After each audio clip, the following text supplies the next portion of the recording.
Assalamualaikum warahmatullahi wabarakatuh. Kami dari kelompok 7, kelompok likuiditas. Sebelumnya perkenalkan, nama saya Margaret Firmani Stefani. Saya Mutia Rizky Amalia. Saya Rizky Septiani.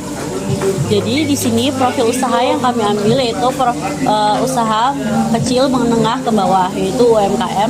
Di sini yang kami ambil adalah kantin dari Warung Dipa, di mana kantin ini atau warung ini dengan jenis usahanya yaitu menjual jajanan kampus seperti kentang goreng, kentang balado, dan kuliner makanan dan sebagainya. Kemudian bidang usahanya ini kuliner atau makanan cepat saji. Kemudian untuk lokasi usahanya ada di kantin kampus Politeknik Negeri Balikpapan. Tahun berdiri dari Warung Dipa ini sendiri sudah berdiri sejak tahun 2023. Kantin atau Warung Dipa ini merupakan usaha kuliner yang berfokus pada penyediaan makanan cepat saji dengan harga terjangkau khususnya di kantong mahasiswa. Usaha ini hadir untuk memenuhi kebutuhan makanan harian mahasiswa dengan cita rasa pedas dan menu kekinian.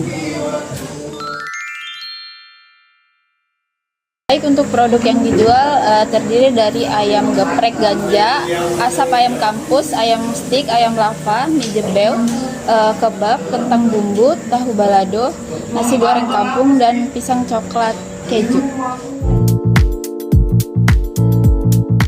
Baik, untuk target pasarnya mahasiswa, dosen, dan staf kampus yang membutuhkan makanan cepat, enak, dan terjangkau. Untuk keunggulan usahanya, harga ramah mahasiswa, menu beragam dan kekinian, proses penyajian yang cepat, lokasi strategis di area kampus. Sistem pembayarannya bisa pembayaran tunai dan menyediakan QRIS.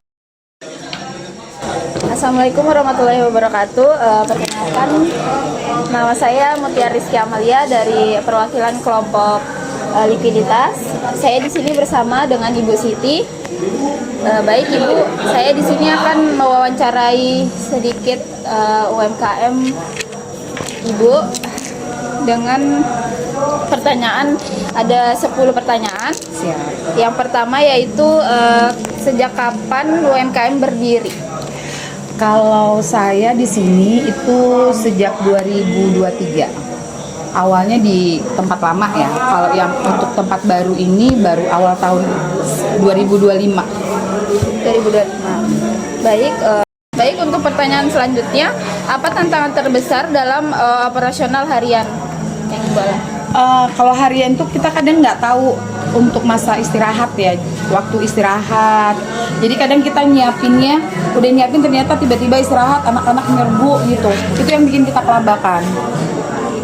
Untuk resiko apa yang sering terjadi? Untuk resiko itu kalau di sini ya kan kita tergantung dari mahasiswa yang hadir ya, kehadiran dari mahasiswa itu sendiri.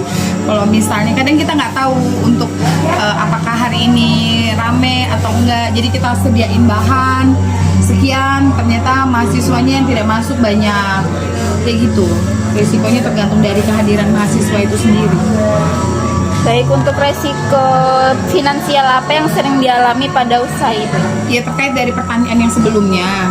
Jadi kalau karena kita di sini tergantung dari kehadiran mahasiswa, jadi finansial otomatis kita beresiko bahan baku yang tidak habis terjual. Jadi otomatis kan kalau ada bahan-bahan tertentu yang nggak bisa untuk kita jual lagi, ada bahan-bahan tertentu yang masih bisa untuk disimpan, dibekukan gitu. Jadi ya itu. Jadi kita memang kalau misalnya nggak bisa untuk dijual lagi ya kita terpaksa kita bagikan atau kita bawa pulang dan tidak bisa dijual lagi. Selanjutnya, apakah pernah mengalami resiko fraud atau pencurian? Kalau pencurian enggak ya, tapi kalau untuk penipuan uang sendiri pernah, karena kalau banyak orang kan kita nggak tahu ya, terima uang kadang ada yang dilipat-lipat, kita main taruh aja karena saking ramenya itu kan, jadi kita nggak ngecek itu uangnya rusak atau enggak gitu. Nih contohnya ada di sini kita pasang.